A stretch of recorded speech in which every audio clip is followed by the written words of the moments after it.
Well, welcome everyone to this webinar on how businesses can play an active role at the Biodiversity COP16. My name is Eva Zabe. I'm the CEO of Business for Nature, and it's my absolute pleasure to host today's webinar. It's fantastic to see so many of you on the line. Thank you for joining. We're also translating this live in Spanish. Este webinario también está disponible en español. Para acceder a la traducción en vivo, haz clic en el botón de interpretación. So the first message that I want to share with you today is ponte las pilas. This is a Spanish expression, and for those who don't know it yet, it really translates as put the batteries in, or let's get moving. And we think that should be our motto for COP16, because COP16 is just over a month away now, and it's definitely not the time to slow down. So congrats to all of you in the chat who knew the answer to our little question of the official COP16 logo. It is indeed the Indirida flower, which is a very unique flower, and it symbolizes resilience because its petals never wither or fall. And then the birds, yes, a number of those in the chat knew this. For the bird geeks and bird lovers in the audience, it is indeed a blue and yellow macaw. And it's a very popular bird because of course, its striking color. It also can talk, and it has a very close bond with humans. This blue and yellow macaw is actually fairly common in a large part of mainland South America. So keep an eye out when you're in Colombia. Brilliant. So today we're going to cover all the content in the next hour, leaving 30 minutes for Q&A. So please pop your questions in the Q&A box. You can make comments in the chat, but for the questions, it really does help us manage them if you can put them in the Q&A box. It's a different icon here. And yes, the webinar is going to be recorded. We will share the recording and the slides, as well as a recap email with all the links we're going to be sharing in the chat as well. We're going to do our very best to avoid as much jargon as possible, but there are two exceptions. One is the UN CBD, which is the United Nations Convention on Biological Diversity, and COP16, which is the 16th Conference of the Parties. And this is where governments will meet to discuss the implementation of the Global Biodiversity Framework, which is also known as the Biodiversity Plan. We're really lucky today. We're going to hear from a number of speakers, both from the Colombian Ministry of Environment, but also the CBD Secretariat. And we'll first hear from Juan Camilo Pinto Ojeda, who's the advisor to the Colombian Ministry of Environment on Business Affairs. We'll then go into some more of the practical details of COP16, the current state of play, what are the key messages we want businesses to amplify at COP16, and we'll go into then more of the detail on the blue and green zone, the logistics, and we also have Bianca Bonilla with us from the Bianca Brazil, sorry, from the CBD Secretariat, I beg your pardon. So hope that all sounds really valuable to you. Before we jump right in, I just want to make sure those of you who might be new to Business for Nature know who we are. We're a global coalition of more than 100 business and conservation organizations. We work with many business and financial institutions to together demonstrate credible business leadership and momentum to drive credible business action and policy ambition to achieve a nature-positive economy for all by 2030. We know thousands of companies around the world are making commitments, taking action in different ways to help halt and reverse nature loss. We know, unfortunately, that voluntary action is not enough. So to scale and speed up action, we need ambitious policy that will drive even more business action. So in 33 days, ladies and gentlemen, from today, governments, non-governmental organizations, civil society, local communities, indigenous peoples, business, finance, many others will be coming together in Cali in Colombia to discuss how we can make peace with nature and achieve the 23 targets of the Biodiversity Plan. That is with the overall mission to halt and reverse nature loss, meaning to be nature positive by 2030 collectively. The theme of COP16 is peace with nature, and that's really through which the Colombian presidency is calling on an improvement of the relationship of the current economic model and the environment. The conference has also been labeled as the People's COP, and that's because there's a desire to really push and encourage the representation and participation of all parts of society, in particular youth, women, and indigenous peoples and local communities. COP16 is also going to emphasize the recognition of the interconnectedness between the nature and climate crises and encourage regional convergence to address them. And then last but not least, finally, a really big focus of the COP will be the publication by governments of their national biodiversity strategies and action plans called NBSAPs, which is an acronym I hadn't flagged before, but national biodiversity strategies and action plans that need to be aligned with the biodiversity plan, and governments are expected to publish these before or at the conference. Great, so with this, I hope everything is going well for all of you listening in. To kick things off, we have a message from our wonderful hosts. I'm hoping that Juan Camilo is on the line. I'm just having a quick look. Yeah, no, let's see. Not yet. Okay, so we will move on, and if Juan Camilo can join us, that would be fantastic. We'll come back to him. Perfect. So maybe before we just kick in, let's do a quick poll with all of you on the line.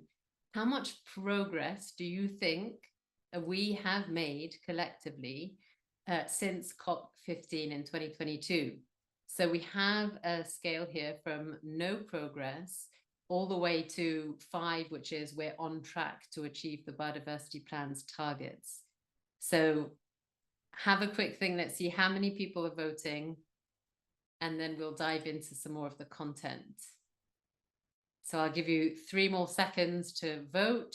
How much progress? 3, 2, 1, and let's see the results. If we can share them all with everyone, please. All right, so most, over half, just about half, have voted 2, and there's a beautiful Gauss curve there, with a few that are more optimistic, thinking that we're on track. So we'd love to get that those insights. So we're clearly not quite there. Perfect. Now let's move on to the next part of the webinar, which is really a bit of a state of play and the key messages. And I'm going to hand over to 2 of my wonderful colleagues, Lucy Coast, who's our Communications Director, and Maëlle Pelisson, our Advocacy Director. So over to you, Lucy. Thank you, Eva, and buenos dias, buenas tardes, or buenas noches, depending on where you are in the world. I'm not sure my Spanish accent quite matches Eva's, so apologies. Yes, so we've not quite reached a 5 out of 5 in terms of implementation of the biodiversity plan, which is very much why we are meeting in Cali next month, and also why we really need you, businesses, continuing to bring a united and ambitious voice on nature into these discussions. And I'm really delighted to officially launch today an infographic that we have been working on with many of our partners over the past few months, looking at progress that businesses and governments have made since COP15, to try and understand if we are turning the tide on nature loss. We know that businesses and governments have a critical role and responsibility to achieve the goals and targets of the biodiversity plan. And the headline really from this infographic, which probably doesn't surprise you given the results of the survey poll that we just did, but the headline here is that whilst there are reasons to be hopeful, and some progress has been made, much more needs to be done. And at COP16, Governments need to urgently strengthen policies that incentivize nature positive actions and hold businesses accountable. And at the same time, businesses need to scale up their actions to protect, restore, and sustainably use nature and contribute to a nature positive economy for all by 2030. So for the next couple of minutes, I'm just going to unpack some of those data points in a little bit more detail. So on the policy side, we've talked about the critical role that governments play, but what they really need to do is enable that business transformation by providing the right direction and a stable environment for businesses to transform their supply chains. So far, just over a third of governments, parties to the CBD, have published their updated national biodiversity strategies or national targets. But at the same time, that means 67% of governments are still lacking those national targets and plans. One sort of clear proof point, really, that ambitious policy can lead to large-scale action is that by 2025, more than 11,000 companies will have to start to disclose their impacts and dependencies on nature as part of upcoming legislation in the EU. And that's called the Corporate Sustainability Reporting Directive, which I'm sure some of you on the call are familiar with. Plus, there are other signs of ambition. So the number of governments, for example, who are supporting a deep sea mining moratorium has been increasing. But ultimately here, many governments are still falling short. And environmentally harmful subsidies, for example, to the tune of 2.6 trillion a year, and that's still probably an underestimate, are continuing to massively incentivize activities that harm nature. And in fact, there was a story in The Guardian about that headline based on some new research that's come out today. So do watch out for that. So that's a bit of a summary of policy progress. Now, just talking about business action. So companies, what we're seeing is that companies are increasingly aware of the risks of nature loss and are taking steps and making commitments to reduce their footprint. So, for example, 150 companies are getting ready to set science-based targets through the Science-Based Targets Network. We've got investors putting on pressure to companies in key sectors on how they're going to tackle their impacts and dependencies and reverse nature loss. And we've got more than 450 companies from 50 jurisdictions who've committed to disclose their nature-related issues using the Task Force on Nature-Related Financial Disclosure, their recommendations that they've published. Again, though, the sort of story here is that many companies still really sort of lack this deep understanding of their relationship and their dependencies on nature. And that's evidenced by by these stats from the World Benchmarking Alliance, which show that only 5% of benchmark companies are assessing their impacts on nature, and even less than that, 1%, understand their dependencies. And that really is a critical gap that needs to be addressed, and hopefully Target 15 of the Global Biodiversity Framework will help sort of close that gap to some extent. But ultimately, businesses must scale up their actions on nature. So that's a bit of a brief summary of progress so far. Some bright spots, but overall more work needed. So this infographic's just come out today. It's available on the Business for Nature website. We've also published a more detailed annex if you want to dive into it, that explains some of these data points I've discussed in a bit more detail. But now, Mayal, I'll hand over to you just to talk about our key messages at COP16. Thank you. Thank you so much, Lucy. Hi, everyone. Yeah, so it's really encouraging to see that so many businesses will be attending COP16. And I think that gives us a collective responsibility to share a positive message to all stakeholders and to governments through all our collective interventions. So that includes, for example, speaking at side events, being part of informal discussions, or doing media interviews. We've seen at COP15 how a strong and unified business voice can successfully push for greater ambition. And our objective here is to achieve the same outcome at COP16. So we've heard from Lucy, there has been some progress, but it's not fast enough. It's not the scale that we need to have a successful implementation of the biodiversity plan. So we hope that this can be our collective main message going to COP16. So sharing that the implementation of the biodiversity plan is too slow and that we all need to accelerate action. So for this, I want to take a bit of time to go through the narrative that we would like to share collectively. And we hope that all businesses and business organizations at COP16 can amplify two main messages. The first one is to demonstrate business action. So we want to show that businesses understand their responsibilities and that they are ready to take action. But then the second message is that voluntary action is not enough. We need governments to accelerate the implementation of the biodiversity plan. And for this, they need to adopt the right policies, the right legislation that will drive business action at the scale that we need. So I'm going to provide a bit more detail on how this collective narrative can be shaped and how you could use those speaking points. So let's start with how to demonstrate business action. So we've heard from Eva, COP16 is the implementation COP, and it's the opportunity to demonstrate that businesses are committing and are acting. So we really call on all of you to include in your speaking point how your business is recognizing the real risk of nature loss and its implication that it has on our economy. Also recognizing our own responsibility, the responsibility of businesses to contribute to the implementation of the biodiversity plan as a whole and to all its targets. At the same time, I think we should also be honest and humble and open that working toward this nature positive journey, this nature positive objective is a journey.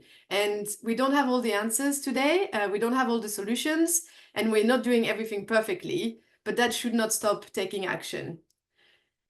When amplifying this message, it's useful to use concrete examples of the action that you're taking. Governments and stakeholders are very interested in these concrete examples. So focus on solutions, focus on the progress and how you're willing to work with other stakeholders to address those challenges. But also, as I mentioned, part of the message should be that ultimately, a nature positive economy will only be possible through the transformation of the economic system. And this is why we need governments to also step up and act. So that takes us to the second part of the message, which is calling together for policy ambition, calling on governments to adopt those policies that are needed to create a nature positive economy. So we have actually started sharing this message collectively already through our COP16 business statement. So that's a statement that has been endorsed already by more than 180 companies and financial institutions. And we've started to share this statement with governments, and we will continue amplifying it at COP16. And it is structured around 5 main policy recommendations. The first recommendation is calling on governments to adopt the right policies to ensure that the business community and the financial actors take the right action to protect and to restore nature.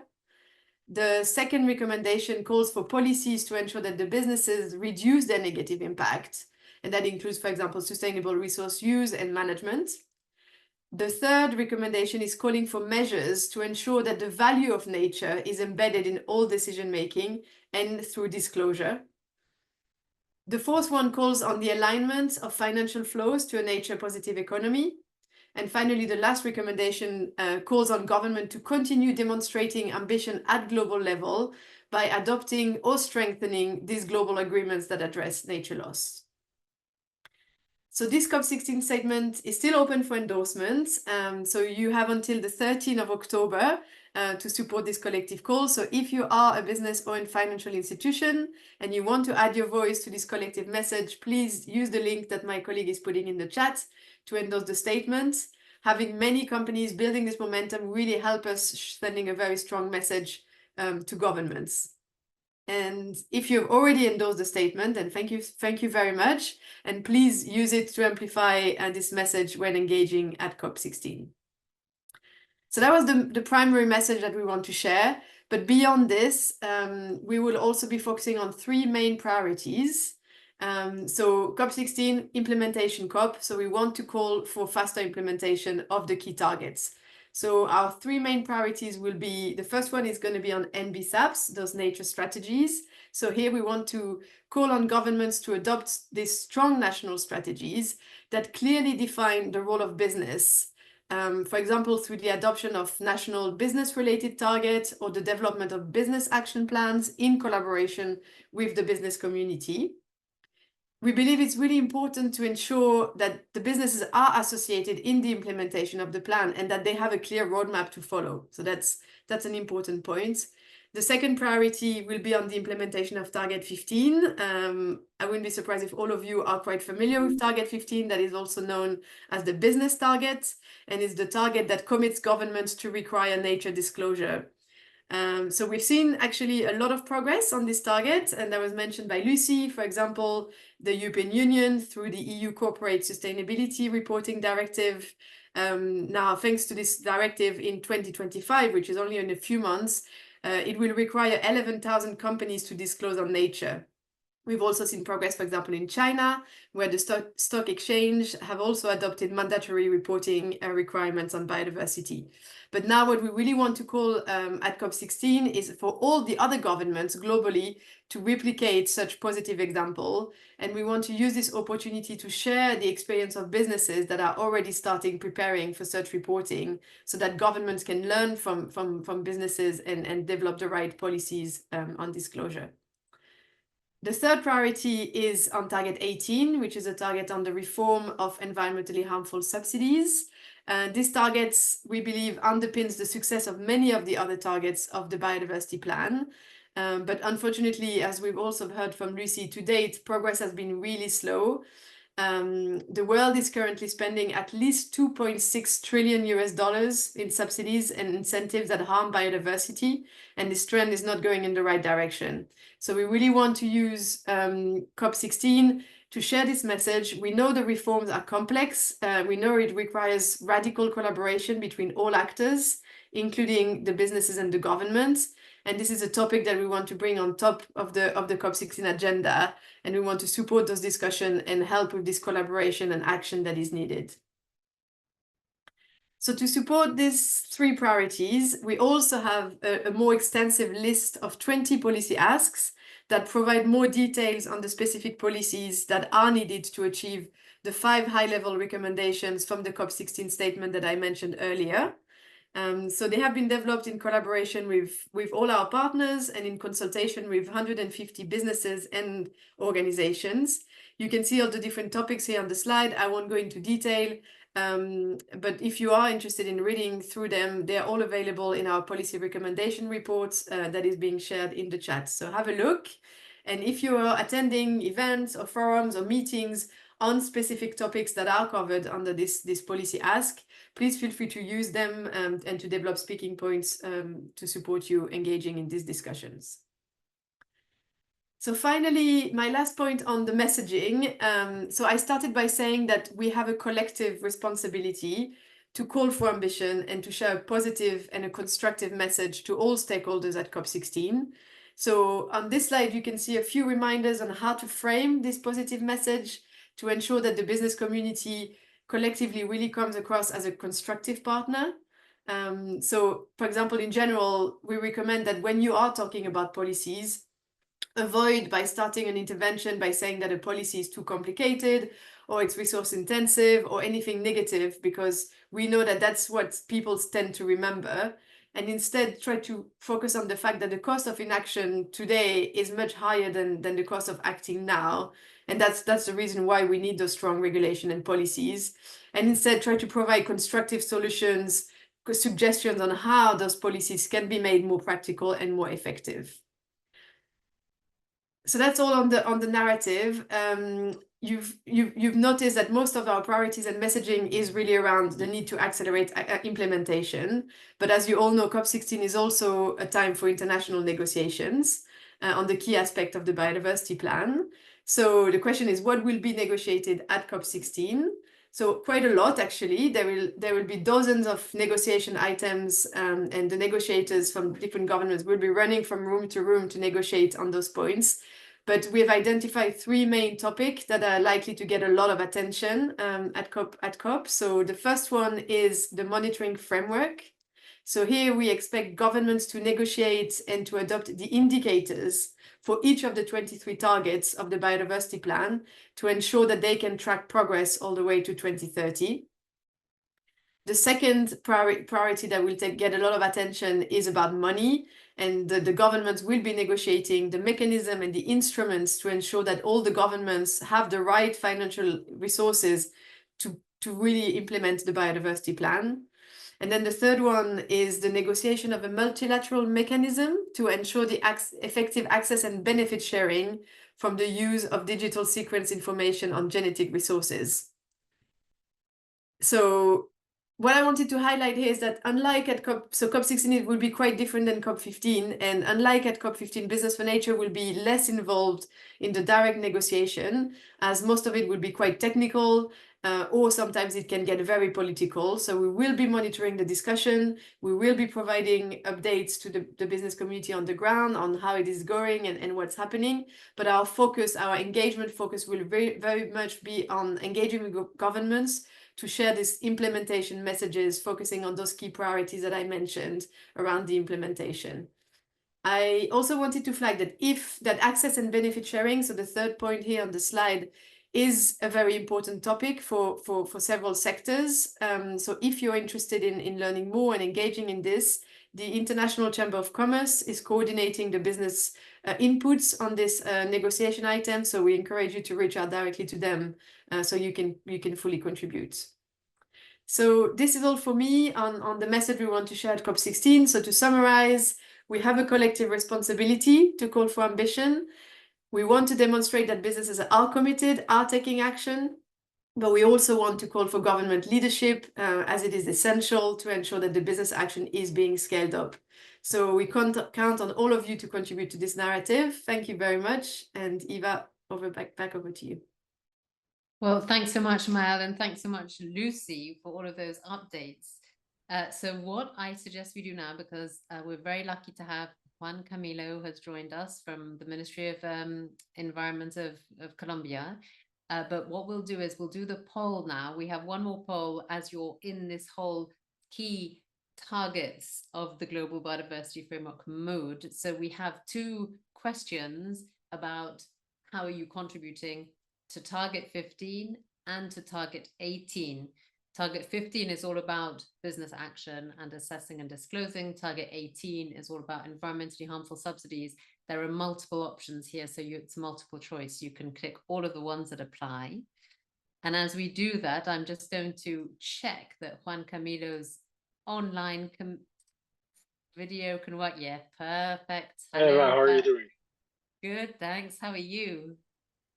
Excellent. I'm sorry, I had a bit of a technical issue logging in at the beginning, but I'm here now.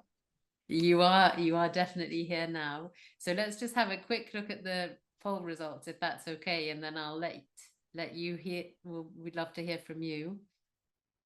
So in terms of the poll too, hopefully everyone can actually see these results. And this shows progress, like Lucy was saying.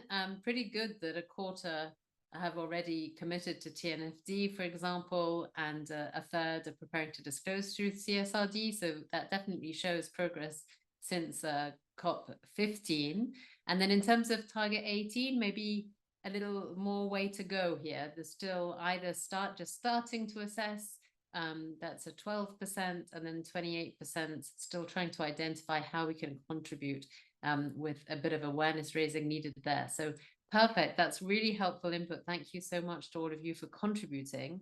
And now, yes, the moment you've been waiting for, now that we've created the suspense, Juan Camilo Pinto Ojeda, who is the advisor on business affairs. So tell us, what is the Colombian government's message to business? Over to you. Thanks so much. Thank you very much. Also, the first thing is, I hope I don't disappoint you. You know, you've had great speakers before, so if I'm terrible, please be lenient with me. So the first message I have is on behalf of the minister and the organizers of COP. Thank you very much for this opportunity, to address the business community. I'm just going to start by saying that the private sector engagement for COP16 has been overwhelmingly positive. Just to give you some numbers on sort of how that's played out, we received around 480 applications for Blue Zone accreditation by national companies and international companies that use the national tool. For those 480 something plus, they all, on average, wanted to accredit 3 people. So when we made the calculus, we have around 1,500 national and international delegates only on the Colombians, only on the Colombian registry side that want to participate at COP. That summed up with the rest of accrediting partners. That's going to be a record-breaking COP in terms of private sector engagement. So we're very proud of that. Of course, we're still working with the CBD in terms of the capacity of the Centro de Convenciones del Pacífico to hold so many people plus the other events, but it's been overwhelming. So another good stat is that out of the 1,400 events that were presented for the Green Zone agenda, 350 plus were from the private sector. It was the second sector with the most number of proposals after peace with nature. So we're very proud also of that. We had to select only 35, but there were events of incredible events. And I'm going to show you the agenda later so you have sort of an idea of what that looks like. And then the third part is we did around 100 webinars, both nationally and internationally, to show, what's COP, what is the importance, even discussing the negotiation issues. So I'm one of the negotiators for Colombia for private sector and financing, and I can tell you that we had very good and interesting conversations with companies about Target 15, Target 18, and Target 19, specifically in the monitoring framework Target 19D3, because that's gonna get us countries to report on the private sector investments in biodiversity. So that also requires a huge internal work of being able to determine, okay, what are those investments in biodiversity? Because 75% of companies do not know what biodiversity is. They understand the relationship with ecosystem services and how the lack of water or the lack of certain resources affects their bottom line. But it's been a huge effort on demonstrating and showing them, especially in a country as biodiverse as Colombia, on why these issues matter for them. So, in terms of the events, we're putting a lot of emphasis on the trade day. Our Minister of Commerce and Trade is going to open the trade day. Business Biodiversity Forum, the Minister of Environment is going to open, and then we're going to have the Minister of Trade and national CEOs participating in the different panels. And then on Finance Day, that's connected to the official Finance Day plus the high-level segments where you're going to have the Ministers of Finance and Environment having these conversations, which all of this is going to lead to the high-level segment report. I skipped something that I just want to say is that we have also pre-COP events. The most important pre-COP event of sort of the COP16 is the Ferias de Economía para la Vida, which is organized by 6 ministries. So we're going to have 6 ministers from the 2nd to the 4th of October having these discussions with private sector actors in terms of regulation, in terms of how to, how to deal with some barriers that we have to make this happen, and also to analyze, okay, what are those conditions that we have that are actually promoting bioeconomy and sort of transition economies, and how can we sort of impose them if you want to. That's going to be a great event. It's one of the largest and one of the most even significant ones in terms of private sector for the government of Colombia as a whole. So we're very proud to report that we are sort of, our expectation about the private sector has been, it has surpassed whatever we thought about it. We have in terms of our own government agenda, and I'm going to show quickly the screen so you have an idea of how this is looking like. So we have the pre-COP of Barranquilla, the event that I just told you with the 6 ministers. And, we have congresses, we have an AI Congress, we're going to have the Caribbean governors, we're going to have also legislators, we're going to have a whole host and companies talking with the ministers directly throughout these 3 days. In terms of us, as I said, the Blue Zone, and for the 25 and 26 of October, if you're around the Chamber of Commerce of Cali, you're going to have an opportunity to participate in sort of the government agenda and other events. So you have a forum on entrepreneurship and biodiversity. We have workshops on the goals. We have the International Symposium on Circular Economy and Bioeconomy, the Innovation, Technology, and Biodiversity Forum, a Productive Sectors and Biodiversity Forum also. And then we have 4 events in the Colombian Pavilion that are sort of the central track for Colombia is innovation. So we're bringing a lot of innovators, ministers that have to do with this. So we're bringing a whole host of people that are sort of analyzing how can we scale up business models that start small, that are directed to the economy, and make them big, sort of big entities, and how they contribute actively to 10% of the PIB. Our expectation is that we move from the 0.8% of contribution to the GDP to a 3%, which is something very ambitious. But that's sort of where our target lies. So I just want to wrap up with that. This agenda that I will send and share with you as all other events that we've also mapped, and this is under construction. So yeah, thank you very much. That's me on my side. Thanks so much, Juan Camilo. Definitely amazing to see the interest, the momentum, and what a rich agenda you're putting together. Big focus on innovation. We make a note of that. And in the chat, everyone's going crazy because they want the agenda. We'll make sure we share that. Also, in a few minutes, I'm just going to hand over to a colleague. We'll go through much more of the detail and break it down also. So all of this information will be shared, but really fantastic to get your perspective. So thank you so much. I'm going to now actually just pause for a second to get some input from a business representative, our guest Owen Bethel, who's Environmental Impact Lead for Global Public Affairs at Nestle. Owen, just would be interesting to know from you, thanks so much for joining. Why has Nestle decided to support the policy recommendations that Mal was going through, and how and why does Nestle want to actively participate in the Biodiversity COP16? Over to you. Thank you. Sure. Thank you, Eva, and thank you for the opportunity to contribute to today's webinar. I work for Nestle. We're a big food and beverage company operating around the world.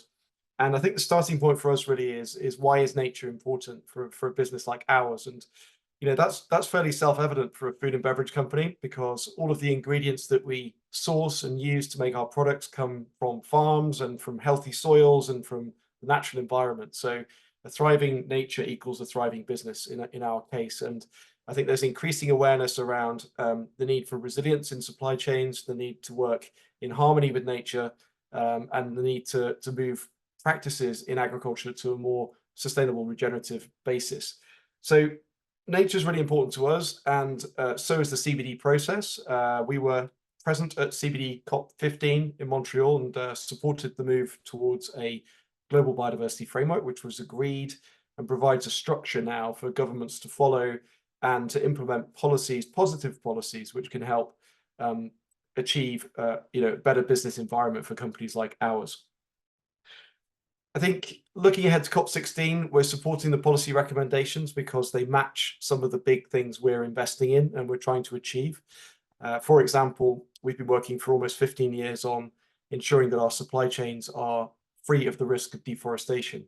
And that work continues, but we can't end that risk on our own. We need to work with others, and we need to have the right enabling policy environment to make it happen at scale. There's some legislation coming in the European Union, which is well known, and I won't go into the detail on it, but that's an example of how things are moving. And I think that creates a need for business to move and to act on these issues. And what we really want to see is a level playing field, really, where countries all move together on a similar agenda, and they address things like deforestation loss in a collective way, and business should do the same thing too.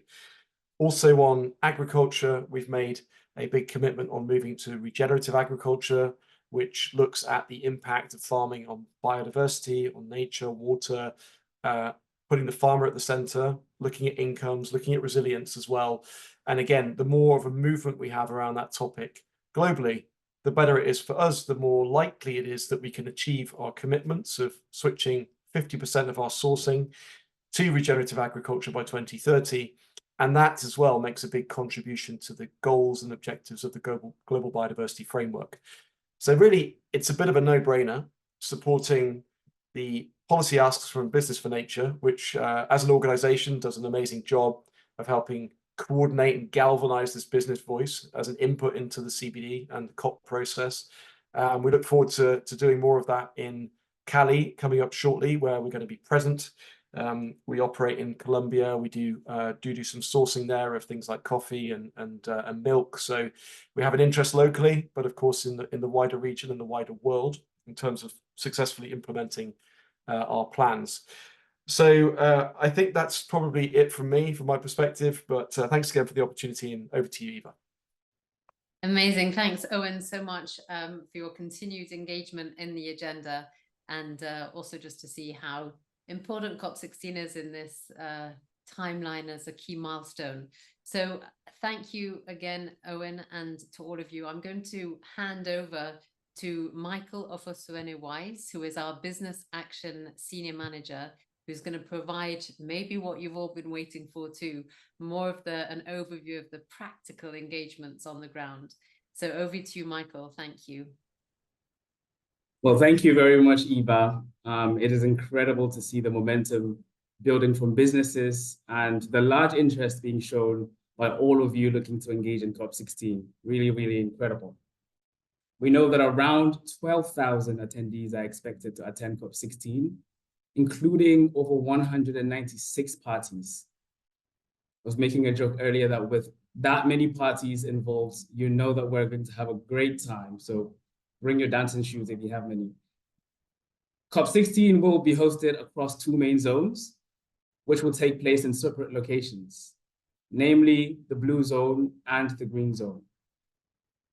The blue zone will be the main venue where all official meetings will take place, and the green zone will be outside the main conference area and is designed to encourage the active participation of NGOs, private sector, and society at large.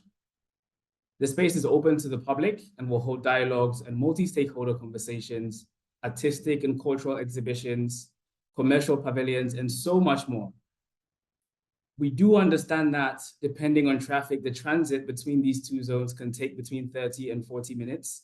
So please plan ahead, as delegates will likely be shuffling between these 2 locations. As you probably already know by now, access to the blue zone is limited to official delegations from member countries and accredited observers through a registration process. Business for Nature Coalition is proud to have played a key role in ensuring a strong business presence at COP16. And through our collaborative expression of interest process with our partners that you see on the screen, we successfully nominated over 750 business representatives to attend COP16, including more than 70 C-suite executives worldwide. And for those of you who applied through an observer organization for access, you should have already received by now 2 documents from the CBD Secretariat. One, your priority pass, and secondly, the visa assistance letter. Please ensure to print and bring your priority pass to Colombia for smooth entry into the conference, particularly on your first visit. I just want to highlight, because I saw this in the questions as well, kindly note that the registration for the blue zone is now officially closed. The deadline for the CBD was the 15th of September. It is, however, still possible to access the green zone, and you will see in subsequent slides that there are lots and lots of events for businesses to engage also in the green zone. Now to go into the program, we have pulled together what we think are the most relevant business events into this overview that you see on the screen for the blue and green zone agenda. The top half represents the major events happening in the blue zone, while the bottom half represents events in the green zone. From our intelligence, and I'm sure Bianca, who will speak after me, will corroborate this, many of the events, the business-related sessions are scheduled to happen within the mid-period of COP. Therefore, our recommendation for businesses that need to prioritize their time is between October 24th and October 30th to ensure you can participate in these key sessions. I know this slide is a bit overwhelming, but don't be overwhelmed. Our partners at UNEP WCMC have developed an app to track all business relevant events, and I will talk about that in more detail shortly. We will, of course, also share all these slides with you to review in your own time. And as you know, the overview will continue to evolve as we also gather more information on events.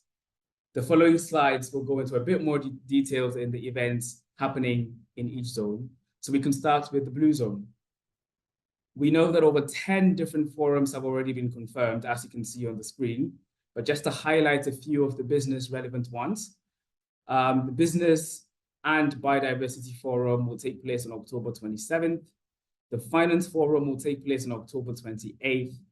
And we'll also have an action zone, also known as Place Quebec, which will run between October 22nd and 31st.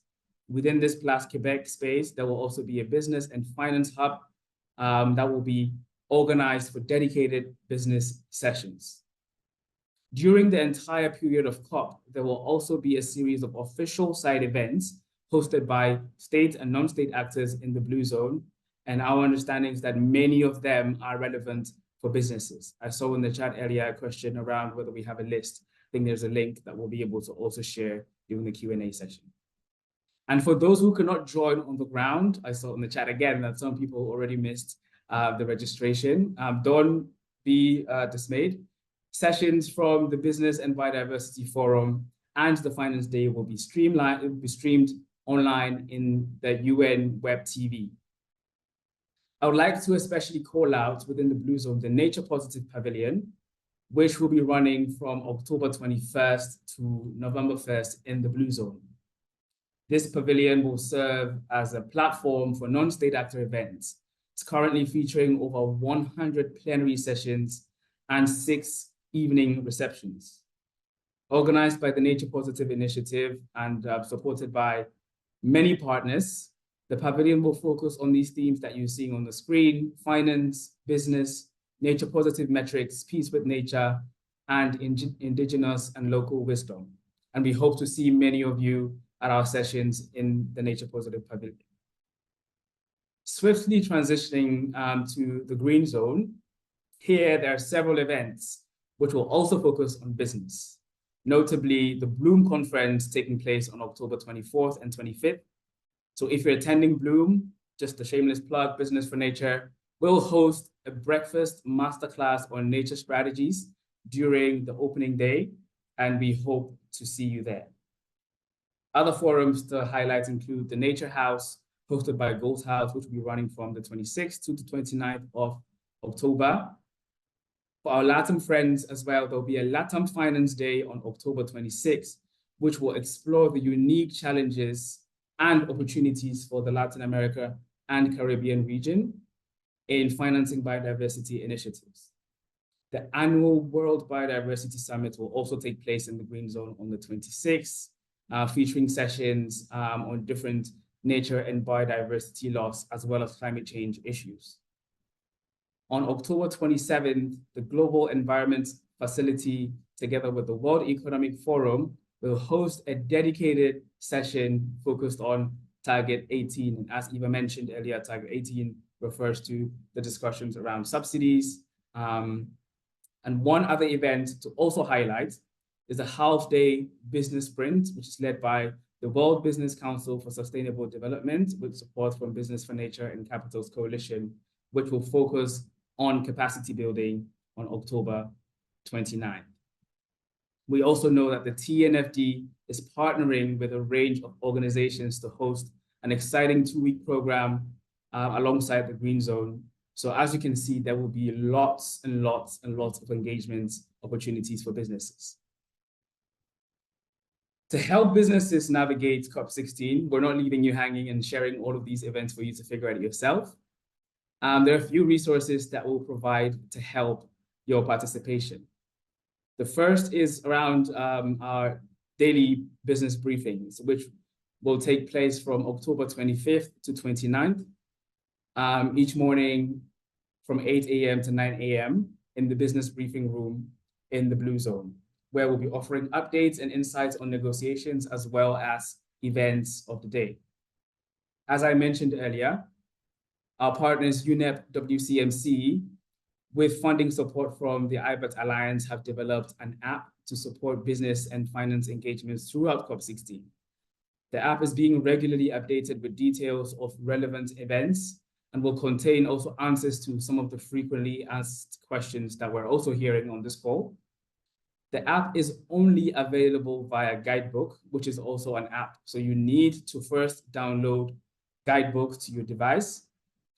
Within that, you click Find Guides and use the QR code on the screen to get access to the event overview that we're providing. Additionally, Business for Nature will provide a practical guide offering a summary of the role of businesses, the key messages to amplify, events and forums to attend, and additional logistical information as we've shared on this call. And lastly, we're inviting all of you to join the Business at COP16 WhatsApp group, which I can for sure tell you is already active and we know will be even more valuable to partners and businesses during the 2 weeks of COP. So these resources, of course, are there to support and streamline businesses' involvement. We truly hope that they will be of good use to all of you. If you need more information or clarification, we also have a dedicated COP16 webpage that we try to keep updated regularly, so you can reach that for more information. To conclude in this section, I would just like to share a few slides, a few tips for first-time participants in any official UN event. Once on the ground, we encourage you to make sure that your badge is worn at all times, and also clearly identify yourself as business representatives. Many of you will be participating as part of partner delegations, so it is important to be transparent about the organizations you work with and represent at the conference. We encourage you to get familiar with Business for Nature's messages, our tone and positions, as these will be also very helpful for your engagement on the ground. And it is also very useful for you to have an easily accessible tracker for all your meetings and events, including their locations, as this will come in very handy. And lastly, make sure to know whether your events are happening within the blue and green zone and be ready for any last minute sort of updates or changes. Flexibility will be valuable on the ground. To conclude, please make sure you also read the UN Code of Conduct on how to properly participate in a conference. And on that note, happy to hand back to Eva as we transition to the next stage. Fantastic. Thank you so much, Michael. Wow, a lot of information, a lot of interest in the chat and the Q&A. We promise you will make sense of all of these different opportunities. And the headline is you're going to have a lot to choose from and make the most. I mean, this COP16 and these biodiversity COPs are the one moment in that we get all the different stakeholders in one place. So make the most to learn, to exchange, to find solutions with many other parts of society. With that, thank you so much, Michael. I'm going to hand over to Bianca Brazil. I'm very sorry, Bianca. We've worked together for many, many years. Bianca Brazil, it's maybe just getting too excited about COP16. You are the program manager for business engagement at the UN CBD Secretariat. It's such an honor and pleasure to have you with us today. So did you want to provide some updates from your side for this group of business and finance reps? Over to you. Thank you so much, Eva, and thank all of the amazing team from Business for Nature for all of this effort. I know it's a lot of work. You've done an outstanding job since COP15, rallying all these businesses. It is noticeable that interest has risen, and I'm sure there's a big contribution from your side on this. So I'm very glad to be collaborating again. I think Michael provided a very comprehensive input on everything that will be taking place. I think there's a few things only that I can add to the already very diverse set of information that you guys shared. First of all, just to come up with like fresh off the oven information in terms of registration. So as you know, the deadline for registrations was the 15th of September. We now have just over 10,000 registered participants, and these are the ones that already received their budget, their priority passes and their visa letters. And we still have 3,600 to process. And these are the ones that came, in the last couple of days until the registration process was closed. So we are almost at 14,000 participants to be registered for the Blue Zone. So there was an understanding that maybe this would be a smaller COP than COP15 was, but it's not looking like it at all. Interest has been pretty much steady, or if not growing, in the past couple of years. The number of webinars and the sessions and the presentations that we had to make, and that we had the pleasure to attend, only demonstrates that interest is growing. For all of you old timers who have been to previous COPs prior to COP15, you will notice how many more opportunities for engagement, for speaking points, etc., for dialogues are now available.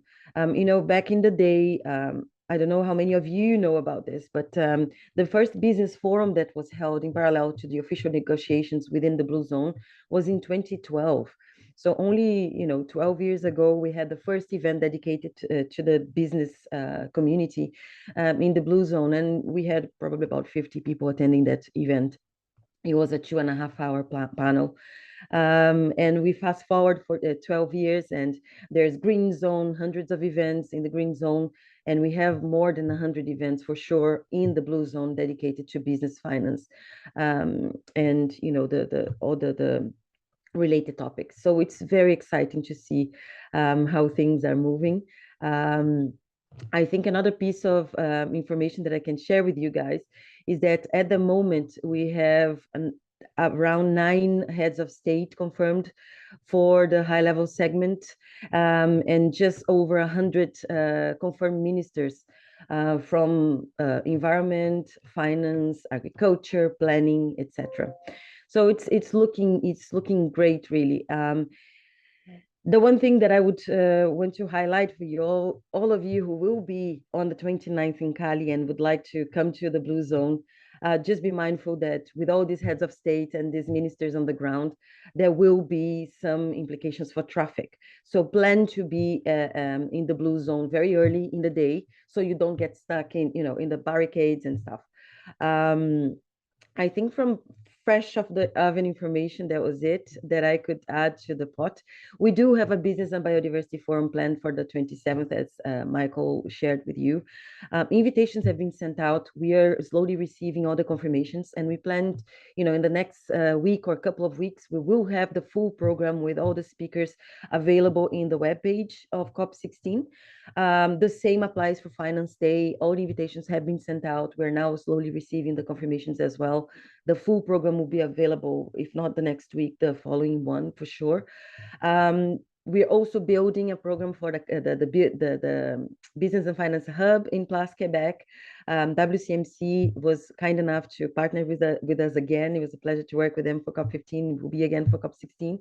And applications for the use of Place Quebec, the Business and Finance Hub, is up, and I think the deadline is the 22nd of September. I will share all the links with the Business for Nature team, so hopefully this will be in the list of resource materials that you receive. We will have a Global Biodiversity Framework Pavilion in the Blue Zone that will be hosting a series of thematic days. Within those thematic days, there are plenty of events that are related to business activities. We have a food day, we have a restoration day, we have a trade day, oceans day. So all of these also will be featuring some component on business, I'm sure. Program is also being concluded and will be up shortly in the website. I was hoping that the website will be completely ready by now, but communications need some more time to finalize it. So this is all to say that there is a comprehensive program to choose from, as Eva said. You will be not bored. You won't be bored at all. There's a lot to go through. I'll hand it over to Eva in case there are any pending questions that I didn't cover here. I'll be happy to answer. Wow, Bianca, that's fantastic. Thank you so much. And incredible, over basically getting to 14,000, and good heads up about the traffic and the heads of state. I love the fact that there are so many ministers from different departments also, and I know that was an active effort, so congratulations. And I love the exponential increase, since it was great to think back to 2012 with that business forum. So now let's go into the before we go into the Q&A, one final poll, and then we'll go into the Q&A. And I do have some questions that are coming in for you, Bianca, but just a quick sense check of how much is everyone on the call looking forward to COP16? Are you getting there, but you need to get through New York Climate Week first? Very excited, not sure. Let's count down from 3, and then we'll show the results. 3, 2, 1. Great, let's see the results. How are people feeling? Very excited, nearly 80%. That is fantastic. So we all are also very excited. Let's now stop sharing the screen and get into some of these questions that are remaining. So maybe I'll stick with you, Bianca, if that's okay, because one participant, Patricia, was asking if it's possible to obtain a list of attendees for COP16 in Cali. Is that something that is available? I know it always comes up as a question. Unfortunately not. We do have a responsibility to all attendees to, protect their information and privacy. What normally happens though is after the COP is concluded, I think there's a period of 4 or 5 days where a complete list of everything that everyone that attended COP is available to participants. So you can check it online in the COP16 website after the meeting is concluded, just a few days after. You can download that list because it will be available only for a number of days. Okay, great. Thank you. And totally understandable as well with so many people, I guess. In terms of another just logistics question on hotels, Leanne is so many, like many others, I think, finding it challenging to secure a hotel. Apparently there were rumors that there are no more hotels available. Is that something you've heard too? Any recommendations? I think probably Juan would be best placed to answer this. Juan, oh yes, maybe Juan Camilla, sorry. I know that it is a shared concern among the participants. I know that hotels are filling up quickly, but I also know there's a number of Airbnb and other alternatives that could be explored, but I'll let Juan respond that one. Yes, thank you very much. So yeah, look, we're very pressed to find hotels. My advice is try to get, an Airbnb, try to review houses. There's still a lot of things happening. The government started a process where we, sort of paced, accelerate the pace to validate some hotels that were previously used for other structures, but that have that capacity.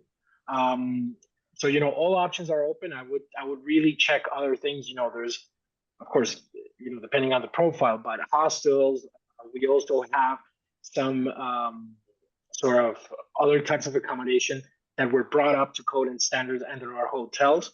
But yes, there's a premium on the space. So whatever you're going to do, I suggest you do it now. There's also, think about Cali as a regional city, not so much as Cali the center, but you have different townships. You have different places around there that are equally secure. And then, the transport time is going to be similar as if you're staying downtown. So considering as a region, there's a lot of options close by, and, transportation sort of works pretty well between those areas. I'm still confirming some of the details with the Ministry of Transport and our logistics sort of leader. But yeah, we don't have a lot of space left. Let's call it like that. Great, thank you so much, Juan Camillo. And on also a question, maybe just if you keep the floor for a minute on security, and then I will come back to you, Bianca. But there have been some concerns about security. Could you just maybe give participants a bit of a status update and any tips that you may have? Yeah, so I think in terms of security update, Cali around those times is going to be one of the safest cities in the world. We have a robust military deployment of some of, Colombian Army, Colombian Special Forces. There's even an agreement that was published with SWAT from New York. So in terms of the physical security, United Nations, Colombia, the Army, the National Police, they have, there's a robust setting also in the surrounding towns. So nothing happens. So, in terms of that, I'm not worried. Now, as we spoke about it in a session before, common sense, and don't go to places you don't know. Don't do stuff you shouldn't be doing. And, just be very mindful and be very sensible what you're doing. If you're using dating apps for some reason, just common sense, meet people in public places that you don't know anyone and you're going to meet them in a public space, just, again, things you would do in a normal city. If you don't know the area and it's dark, and for example, it's late night transportation, don't hail it from the street. Just use your apps, Uber or the taxi applications, and you're going to be safe, right? And there's also a lot of activities happening throughout the week that also allow you to sort of rest and relax. In Cámara de Comercio, we're going to have sort of places there for the delegates. And the final tip is if you see anyone that has a sort of an accreditation badge that says CGN, Consejo Gremial Nacional, they're part of the business community in Colombia, and they will most certainly help you because we're going to give them a brief. So if you ever find yourself in a pickle and you see one of these badges, just go to them and be like, hey, look, I'm also a delegate for the business community. Could you please help me with this? And I'm 100% sure they're going to help you. Okay, fantastic, Juan Camilo. That's great. And also, anyway, within the blue and green zone, which is where we expect most people to be going between those, obviously it's all very well organized in terms of security, but that's very helpful advice. Maybe Bianca, there are a few questions on when will the registration for Business and Biodiversity and the Finance Day open? Is there registration? And then also, when will the speakers for the Business and Biodiversity Day be shared? So there are two. So one is the piece of, did you capture those two? Yeah. Yes, so there is no separate dedicated registration for Business and Biodiversity Forum or for the Finance Day. Everyone who has a valid badge to be on the grounds on the Blue Zone will have access to the venue where both events will be taking place. As I just mentioned, we are receiving the confirmations from speakers, and we'll be in a position to publish the full agenda if not next week, early the following week. It's just it's a process. We are waiting to receive all the confirmations, and then we'll be able to publish the full agenda for both events. Okay, great. So more information soon, and then if you have the badge, you can just rock up. That's so first come, first serve. So be early if you want to sit down, I guess. There'll be a lot of demand. We plan for large rooms, so I think oh, good. we'll be okay. I think, Eva, if I can just provide another piece of information that I think could be interesting for everyone. So the airport is located about 22 kilometers from downtown Cali, which takes approximately 35 minutes depending on traffic. The government of Colombia actually will provide airport to hotel transfer with various stops in the hotel area. So there will be a welcome desk set up at the airport between the 13th and the 28th of October. As you come out of the arrivals gate, you should be able to see the welcome desk for COP16. Go there and they will help you to board on the allocated buses. They will take you on a number of stops in the hotel area, in the central area. So you might not be staying at a given hotel, but you'll surely be staying somewhere close. So this can be very useful for everyone to know. There will also be transportation between the green zone and blue zone throughout COP. And I think buses, depending on the timing, will be available between every 15 to 30 minutes. Depending on the day and the negotiation schedule and the event schedule. So this will be available, the entire map and all the points, etc., will be made available in the COP16 official website very shortly. That's fantastic. Oh, that's really great that all of those shuttle buses also from the airports, and that will be organized. That's really fantastic. Thank you. Couple more questions for you, Bianca. Sorry, now we have you. Can you share information about who is organizing the Place Québec, please? We are organizing Place Québec. Well, Place Québec is a comprehensive space among several stakeholders. There's a few of us in the Secretariat who lead on engagement with different stakeholders. So, of course, I am in the lead for the business and finance. We partnered with WCMC to receive all the submissions for Place Québec events. The form was out. We shared it through the newsletter, and I think WCMC also published the link where people interested in hosting events can send their submissions. The deadline is the 22nd of September. By then, we'll be able to go over everything and build a very comprehensive agenda for Place Québec on the business and finance front. Brilliant. Excellent. Thank you. And any chance you can share who the 9 heads of state are that will be attending the high-level segment? I feel a bit nervous about sharing because, it could change, heads of state agendas, etc. But at the moment, of course, Colombia, Brazil, Guinea, Ghana, Honduras, Peru, Suriname, Haiti, Cuba, Kenya, Bahamas are confirmed. with a Brilliant. few more expected to confirm in the coming days. But please don't hold me to this. Things can change, agendas can vary, but at the moment it's looking super, super exciting.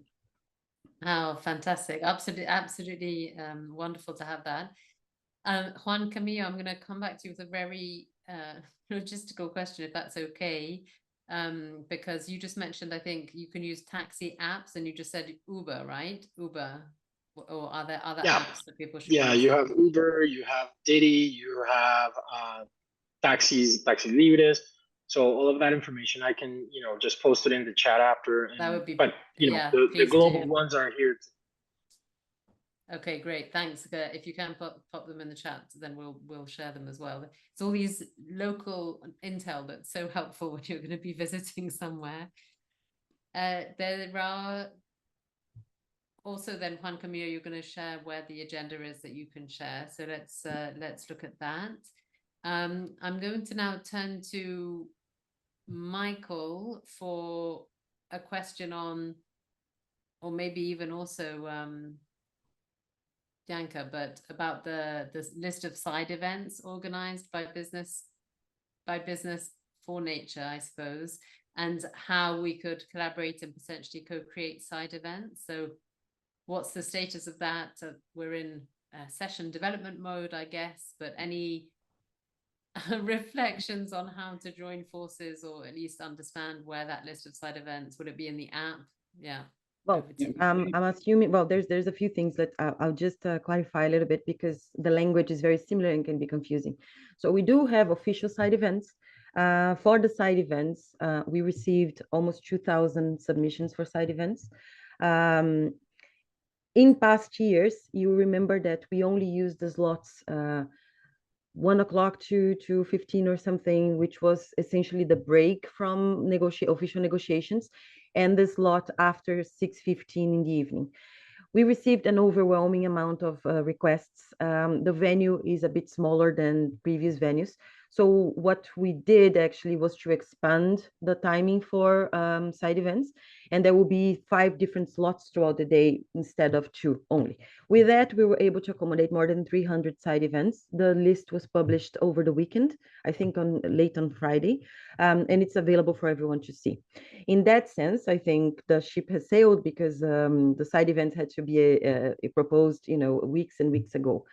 When it comes to the Place Quebec, I mean, the Secretariat cannot coordinate over 80 events. So we are counting on you guys to come together, with your partners, with your collaborators, and build those proposals and share with us. Time is very limited, as you are aware of. We only have 5 weeks to go. So I would recommend that you try to come up with the concept notes and everything and share. We'll share the link. I'm trying to find the link here, but I'm prioritizing responding this. If I'm not able to share the link right now in the Q&A, I will make sure to share it with Michael and Eva and the team, so it can be made available for you later on. So I guess, in a nutshell, that this is it. I count on you guys to self-organize and then to bring us your proposals. Thanks, Bianca. And Michael, did you want to add anything?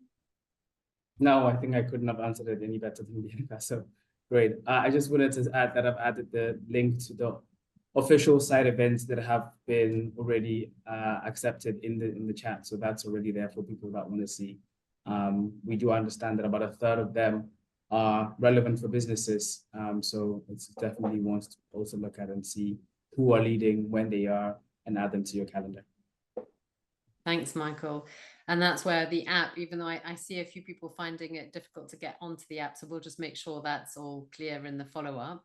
But then the app is so helpful to cut through, okay, go to the Nature Positive Pavilion for this, go to the Business and Biodiversity Forum for this, etc. Plus Quebec, you move around and get to the right side events and the right sessions going on. But thank you.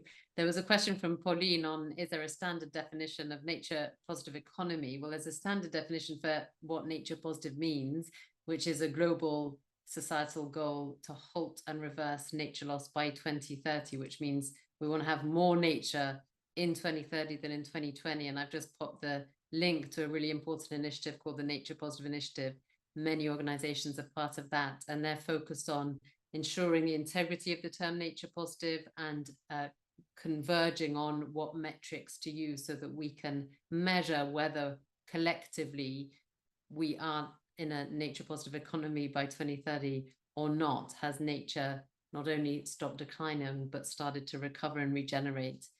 So that hopefully is clear and helpful. And it's really important maybe just to add that all actors in society right now, in particular business, should be focused on how they can contribute to achieving that goal rather than being nature positive themselves. At this point in time, it is a absolutely collective effort, because we also need to shift the systems that we operate in. Brilliant.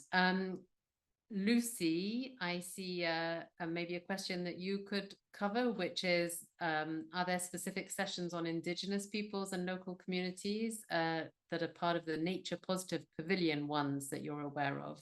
Yes, great question. And there are lots of events focused on Indigenous communities. There are a whole range of events, multi-stakeholder events with some specific focus areas in the Nature Positive Pavilion. 144 sessions confirmed there. And in fact, the agenda for the Nature Positive Pavilion is now live. So I'll just pop that as one in the chat. But again, so many links. It's, we'll all need to lie down for this, but we can share afterwards. Yes. Thanks so much. All right. Maybe Mael, there was a question from Nabiha on access and benefit sharing. And so how is the access to benefit sharing affecting nature tech companies that use Edna biodiversity monitoring, Edna? And should she follow up as a nature tech investor? Where should she get up to speed? So just maybe reiterating and providing a connection point, please. Yeah, thank you. That's a bit of a technical question. I don't have the answer, but encouraging you to contact the International Chamber of Commerce, and I'll put the name and the email of Daphne, who is coordinating this, so she will be able to hopefully answer your question and give updates on the negotiation, where we are, what's the potential impact on businesses, and how you can contribute to the discussion. So I'll put that in the chat for anyone that is interested in understanding better this topic. Oh, fantastic. Thank you. And then there was another question in terms of policy, which is, are we engaging as Business for Nature, or do you know of others that are engaging in companies around Target 2? Yes, Target 2 is the target on restoration, which is a very important target. It's not a priority for Business for Nature, so we are not coordinating any collective contribution to this, but however, there's going to be a lot of discussion around this target. I think Bianca mentioned also a specific day on restoration at the GBF pavilion. So a lot of discussion are expected. We have a few policy asks that are related to restoration in our policy recommendation. It's our asks 3 and 4. So have a look at our policy recommendation for some speaking points and some positions, and hopefully you can contribute actively in a lot of the discussions that will, I'm sure, take place on restoration. Well, thanks, Mal. And there's one last question that maybe I'll just take from Karima, that asks, I would love your thoughts on how SMEs and strategic advisors can play our role as passionate Business for Nature members and participants. And I think this is where, maybe Mal, you want to reflect on that, how important the diversity of voices are when we engage with governments. Yeah, no, exactly. And I think we need to hear all those stories, those challenges, those, like from all those voices. So there's going to be a lot of space again to have those discussions. So jump in the discussion, bring examples. I think that's very valuable. And also feel free to share with us so we can include in our engagement. Thanks. Yes, and every additional voice really does make a difference, and any engagement in a constructive way, bringing your solutions, your questions, barriers we need to solve together, is going to be so important. Well, listen, thank you so much. Here we are. We're in the final stretch to COP16. A few important reminders, maybe, so that you're fully prepared, and we can put up the recap slide that once again we will share with you. Don't worry, we will share all of these, but please do take the time to read our policy recommendations and the aligned key messages. You can sign our business statement to show your commitments and support for increased policy ambition. We've got a WhatsApp business group that Michael talked about. you're very welcome to join that. And then you'll be able to familiarize yourself with the business relevant events at COP16 via the guidebook. Please double check your registration status. Bianca was saying that they've already registered 10,000. There are some that are still being processed, but if you do have questions, there were some people in the chat who did, just make sure that you've written into Joanna in Business for Nature or someone in the team to try and investigate to see what the status is. Also, please do check your spam folders, sometimes spam inbox. And then, yes, of course, as you would expect, just make sure you've got your visa, your passports, and all of this up to date and ready to go. So with all of these steps, you'll be ready. And that's all from us. We really hope this was a helpful webinar, that you found interesting information, helpful guidance. I would like to thank the speakers, Juan Camillo, Bianca, and all of my team for their amazing support, and thank all of you for taking the time. Muchas gracias for being with us today. Next time, una otra vez voy a hablar mucho más en español, maybe not, but don't forget, ponte las pilas. Let's keep up the pace. Just take a step back and realize that COP16 is a key milestone in a much longer moment for all of us, in the future generations need all of us right now to show leadership. We need to take responsibility and accountability. We need to drive that action for a nature positive, net zero and equitable world. So thank you for being part of this. Let's ponte las pilas at COP16, and many thanks again for joining us today. Bye.